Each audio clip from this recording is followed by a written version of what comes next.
All right, so today we're taking a deep dive into the mind of F.H. Bradley. Ooh, Bradley. He's a philosophical heavyweight Ugh. known for his, let's be honest, kind of complex and sometimes head-scratching ideas. Yeah. And, you've given us a stack of excerpts from his most famous work, Appearance and Reality. It's a good one. And our mission today is to try to make sure that by the end of this deep dive, Yeah. you come away with a solid understanding of his core arguments. That's the goal. So whether you're a seasoned philosophy buff or this is your first foray into Bradley's world, Right. think of this as your guided tour through some very dense philosophical terrain. Some of the densest. Yeah, it is. What's fascinating about Bradley is that he doesn't just present his own theories. Right. He really takes a hammer to the foundations of how we perceive the world. Yeah. He starts by highlighting these inconsistencies and contradictions in everyday experiences. So it's like he's shaking us awake and saying, hey, look closer. Things aren't always what they seem. Exactly. Yeah. He wants to challenge our assumptions. Right. About what is real and what is mere appearance. Appearance versus reality. Yeah, for example. Take the concept of space. Oh, space? Yeah, we all experience it. Yeah. We move through it. We measure it. Right. But Bradley argues that, upon closer examination, our common sense understanding of space completely falls apart. Okay, so how can something as fundamental as space Right. be so problematic? Well, consider this. What is space, really? Yeah. Is it a container that holds things? A bucket. Yeah, like a bucket. Is it a relationship between objects? Is it some kind of invisible substance? Right. Bradley meticulously dismantles each of these possibilities, showing how they all lead to these logical contradictions. So you're saying the space that I'm sitting in right now, the space we all exist in, might not even be real in the way we think it is? Yeah, it's a bit of a... Whoa! I'm trying to picture it. Yeah. And my brain's already doing somersaults. And that's just the beginning. Oh, no.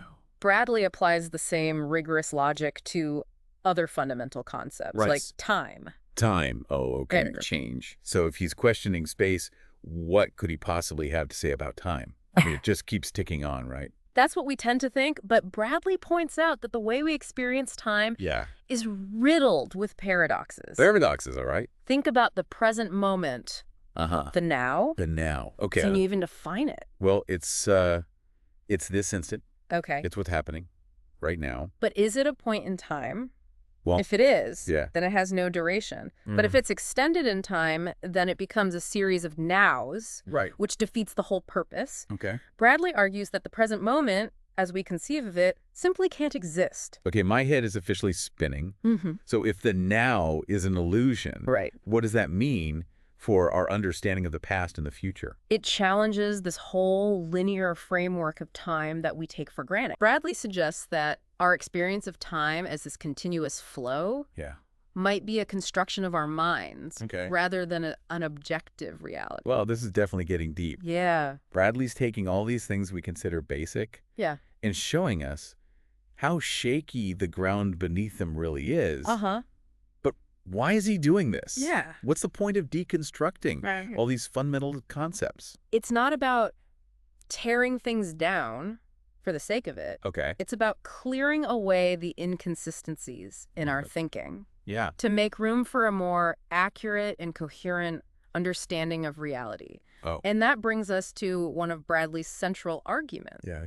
the distinction between appearance and reality. Appearance versus reality. Yeah, he's saying that the world as we perceive it is full of contradictions. Right. Because what we experience is merely appearance, Okay. not ultimate reality. So there's a deeper, more fundamental reality Yeah. hiding beneath the surface of our everyday experience. That's the idea. That's a tantalizing idea. But how do we get to this hidden reality? Right. Do we need some kind of special philosophical decoder ring? That's where things get really interesting. Ooh, okay. Bradley's solution lies in what he calls the absolute.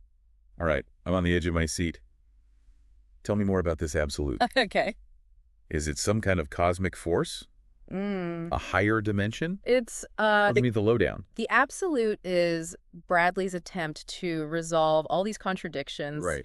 he sees in our experience. Uh-huh. He describes it as this unified, Okay. harmonious reality, Right. free from the limitations and inconsistencies of the world of appearances. Okay. That sounds pretty profound. Yeah. And also a bit vague. Right. If the absolute is so perfect and unified, why do we experience the world as this messy, fragmented place? That's one of the big questions I Right. think Bradley grapples with. He Okay. suggests that our limited perspective as individual minds Right. prevents us from fully grasping the absolute. We see it refracted through the lens of our own subjective experience, which leads to all the contradictions and inconsistencies. So it's like we're trying to understand a complex 3D object Yeah. by looking at its shadow on a 2D surface. Right. We only get a partial, distorted view Yeah. of the real thing. Exactly. Okay. And that brings us to another key aspect of Bradley's thought. Right. The nature of the self. The self. He argues that our understanding of ourselves Right. as individual, separate entities Yeah. is also part of this world of appearances. I mean, so you're saying our sense of self, Right. our I, Yeah, is an illusion. in a way, yeah. That's a mind-blowing idea. How can Yeah. I not be me? It's not that our individual experiences are unreal, Right. but rather that they are ultimately grounded in something larger, Oh, for something sure. more fundamental. Hmm. Bradley suggests that the self, like everything else, finds its true meaning and completion Yeah. within the absolute. Okay, I'm starting to see how all of this ties together. Yeah. But if our individuality is just an appearance, what does that say about, like, our relationships, Right. our choices, our responsibilities? Yeah. If everything ultimately dissolves into the absolute, Yeah. does anything we do really matter? That's a crucial question. It is. And it's one that we'll explore more deeply Okay? in the next part of our deep dive. Right. We'll delve into Bradley's views Right. on ethics, religion, and the implications of his philosophy for how we live our lives. Well, I'm definitely hooked. This is some serious mind-bending stuff. It is. But I'm eager to hear more about how it all plays out. You're right. Listeners, stick with us as we continue our journey into the Yeah. fascinating world of F.H. Bradley. He's a fascinating guy. He is. Welcome back. So let's pick up where we left off, exploring the implications of Bradley's philosophy for our understanding of the self. Okay. And its place in the grand scheme of things. All right, I'm ready to delve back into these mind-bending ideas. Right. Last we left off, we were wrestling with this idea Yeah. that our sense of self might be an appearance Right. rather than ultimate reality. Mm-hmm. How does Bradley reconcile this with our everyday experience of feeling like distinct individuals Yeah. with our own unique thoughts and feelings and motivations? That's the beauty of Bradley's thinking. He doesn't dismiss our individual experiences. Yeah. He acknowledges the reality of our feelings, our relationships, our Right. struggles, all of it. Right. But he encourages us to see these experiences within a larger context. So it's like we're zoomed in on one tiny section Yeah. of a giant tapestry. Right. We see the individual threads, the intricate details, Mm-hmm. but we might miss the overall pattern, the grand design that connects it all. Exactly. Okay. Bradley's suggesting that our focus on individual experience, while valid, is incomplete. It's like trying to understand a symphony. Right. By listening to only one instrument, Okay. we need to kind of step back and consider the whole orchestra, the harmonious interplay of all the parts. I'm starting to see where this is going. Yeah. So if our sense of self is ultimately grounded in the absolute, Right. does that mean our individual actions are meaningless? Mm. If we're all just these tiny notes in this grand symphony, Yeah. does it really matter what melody we play? That's a question many grapple with when encountering Bradley's ideas. Yeah. But think about it this way. Every note in a symphony Right. contributes to the overall beauty and complexity of the piece. Right. Even a single note played at the right moment Uh-huh. can have a profound impact on the listener. Okay, I see what you mean. Yeah. It's like even though we're individual instruments, our unique sounds Yeah. blend together to create something much greater than the Right. sum of the parts. Exactly. But if our individuality is just an appearance, Yeah. what does that say about concepts like morality Mm. and responsibility? Right. Do those ideas still hold weight in Bradley's system? That's a great question. Yeah. And it leads us to another important aspect of Bradley's thought, Okay. his view of ethics. Ethics, right. Bradley argues that conventional morality, with its like rigid rules Right. and distinctions between right and wrong, Right, good and bad. is ultimately grounded in a flawed understanding of reality. So he's saying that our typical ideas about good and bad are also part of the world of appearances. Yeah. Does that mean we shouldn't even try to be good? Right. This is a little unsettling. I understand the concern. Yeah. But it's not that Bradley rejects morality altogether. Okay. He's suggesting that we need like a more nuanced and sophisticated understanding of it. He argues that true morality must be rooted in a recognition, the interconnectedness of all things, Okay. the fundamental unity Yeah. that he sees embodied in the absolute. So instead of focusing on individual actions in isolation, Right. we need to consider the broader impact of our choices, Yeah. how they kind of ripple out and affect this whole web of relations. Exactly. Yeah. For Bradley, true ethical action flows from a deep understanding Right. of our interconnectedness with all beings Okay. and a commitment to realizing the harmony and unity that he sees as the essence of reality. This is a powerful idea. Yeah. It's like it suggests that morality is not just about following rules, Right. but about aligning ourselves with a deeper truth, with a vision of reality that transcends our individual Right. egocentric perspective. Yeah. It's like morality becomes less about me versus you Right. and more about us Exactly. collectively striving for a greater good. That's a wonderful way to put it. Yeah, Bradley's ethical vision is both challenging and inspiring. it is. It calls us to move beyond narrow self-interest Yeah. and to embrace a more expansive and compassionate way of being in the world. This is making me think about religion. Hmm. Does Bradley see religion as part of this movement Yeah. towards a deeper understanding of reality Uh-huh. and a more interconnected way of living? He does. Okay. For Bradley, religion at its best points us towards this larger reality, Right. this unity that transcends the limitations of our individual perspectives. He sees it as a way of connecting with something greater than ourselves, Okay. a source of meaning and purpose Yeah. that can guide us towards a more harmonious and fulfilling life. So religion can act as a bridge Yeah. between our limited understanding of the world Right. and this more complete vision Right. represented by the absolute. Right. But doesn't that raise some problems? What do you mean? Well, if religion is about realizing our unity with the absolute, Right. how does that reconcile with the idea that we're all distinct individuals? Does Bradley think that our individuality is just an illusion Yeah. that we need to overcome to achieve some kind of true spiritual enlightenment? That's an insightful question. And it gets at the heart of some of the most complex and challenging aspects of Right. Bradley's thought. Yeah. He doesn't deny our individual experience, Okay. but he sees it as ultimately grounded Yeah. in the unity of the absolute. So we're both unique individuals Mhm. and part of something much larger. Right. We're like waves on the surface of the ocean. Yeah, I like that. Each wave has its own distinct form, Right. its own energy and movement, Uh, but ultimately they're all part of the same vast body of water. that's a brilliant analogy. Yeah. It captures that dynamic tension Yeah. in Bradley's thought between our individual existence Right. and our ultimate unity with the absolute. Right. It's a delicate balance. It is. And it's a key to understanding how he views the self, ethics, Right. and the path to a meaningful life. This has been an incredible journey so far. It has. Bradley's ideas are definitely pushing me to rethink Yeah. my assumptions about reality, Mm. the self, Yeah. the way I live my life. Right. But I have to admit, I'm still wrestling with this idea of the absolute. Okay. If it's beyond our grasp, how can we be sure it even exists? Right. Is there any evidence for it, or is it just this philosophical concept? Bradley wouldn't claim to offer any empirical evidence for the absolute. Okay. For him, it's not something that can be proven in the same way Okay. we prove scientific theories. Right. Instead, he argues that the absolute Right. is a necessary presupposition of our experience. So it's like the foundation of the house. We don't see it directly, Right. but we know it has to be there for the house to stand. Yeah. Without it, everything would collapse. Exactly. Okay. Bradley argues that without the absolute, our experience of the world would be utterly incoherent. It wouldn't make sense. The absolute provides the unity and consistency Right. that our experience requires. It's a bold claim to say It is. that this all-encompassing unity Yeah. is what makes reality intelligible. But I can see how it ties into his critique of Yeah. appearances.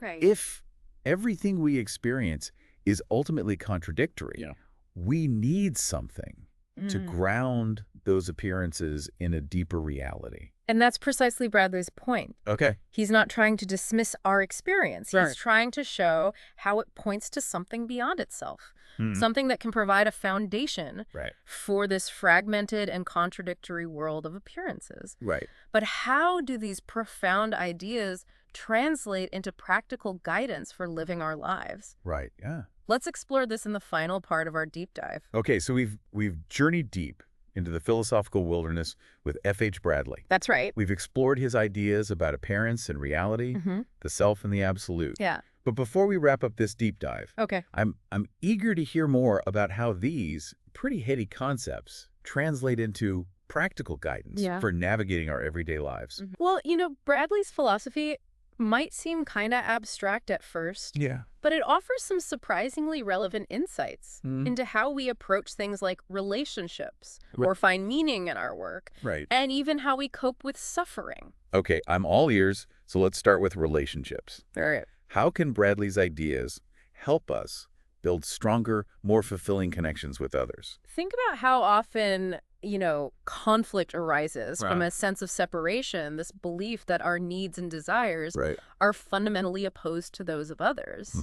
We get caught up in this, me versus you mentality, and it can lead to all sorts of problems. So I know that dynamic all too well. Yeah. It's like we forget that we're all in this together. Right. That we're interconnected in this really fundamental way. Exactly. And that's where Bradley's philosophy can be so transformative. It reminds us that our sense of separation is an illusion. Right. That our true selves are grounded in the unity of the absolute. So instead of seeing ourselves as like these isolated individuals competing for, these limited resources, we can recognize our sort of shared ground, our interconnectedness as expressions of this larger reality. It's like shifting from a win-lose mindset to a win-win perspective. Exactly. When we start to see ourselves as part of a larger whole, it becomes a lot easier to approach conflict with empathy and compassion. We can start to see the other person's perspective, not as a threat, but as kind of another facet of this shared reality. Exactly. It's like realizing we're all on the same team. We are? Even when we disagree. Right. But it's not just about resolving conflicts. This interconnectedness, this sense of belonging to something larger. It can also really deepen our appreciation. For the simple joys of being in relationship with others. Absolutely. Recognizing our shared ground in the absolute can bring this profound sense of connection and belonging, a feeling that we are not alone in this vast and often, bewildering world. This is making me think about the meaning we find in our work. So much of our lives are structured around our jobs, our careers, our contributions to society. How does Bradley's philosophy inform our understanding of the purpose of work? In a world where everything is interconnected, our work is not just a means to an end. It's an opportunity to participate in this grand symphony of existence. So it's not just about earning a paycheck or climbing the corporate ladder. It's about recognizing how our individual efforts, no matter how seemingly insignificant, contribute to the larger whole. Exactly. When we view our work through this lens, even the most mundane tasks can take on a new significance. We can see ourselves as kind of artists, co-creating with the universe, weaving our unique talents and passions into the fabric of reality. I love that image of co-creating with the universe.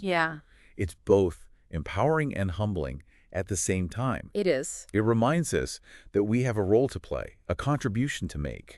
But that our individual efforts are part of something so much larger than ourselves. Exactly. And this realization can bring a sense of purpose and meaning, even to the most challenging aspects of our work. Okay, this is all very inspiring. But let's be honest, life isn't always smooth sailing. How does Bradley's philosophy help us navigate the rough waters, the inevitable challenges and suffering that we all encounter? That's where Bradley's concept of the absolute as this perfect and harmonious unity becomes particularly important. He argues that even suffering and loss, while undeniably painful, can ultimately be understood as part of this larger harmonious reality. So it's like even in the darkest of times, there's this underlying order and purpose to things that even our pain isn't meaningless. That's a very comforting thought. Yeah. But it's also a difficult one to grasp It is. when you're, right in the midst of suffering. Absolutely. And it's important to note that Bradley isn't suggesting Right. that we should simply ignore or dismiss our suffering. Okay.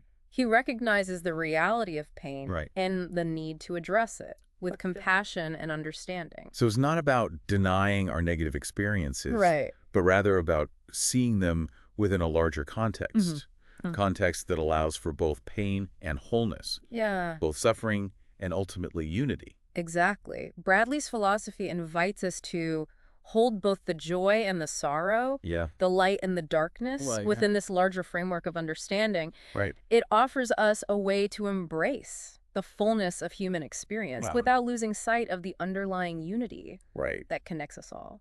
Well, this has been quite the journey. It has. Bradley's ideas are definitely challenging. But they also offer this profound and ultimately hopeful vision of reality. Mm-hmm. He encourages us to look beyond the surface, Right. to question our assumptions, Yeah. to seek this deeper understanding Yeah. of ourselves and the world around us. And isn't that the essence of a deep dive? It is. To explore uncharted waters, to wrestle with these complex ideas, It is. and to emerge with a renewed sense of wonder and possibility. It is. Listeners, we hope this deep dive Yeah. into the world of F.H. Bradley has sparked your own philosophical curiosity. That's right. If you're eager to explore further, we encourage you to check out Bradley's writings Yeah. and see what resonates with you.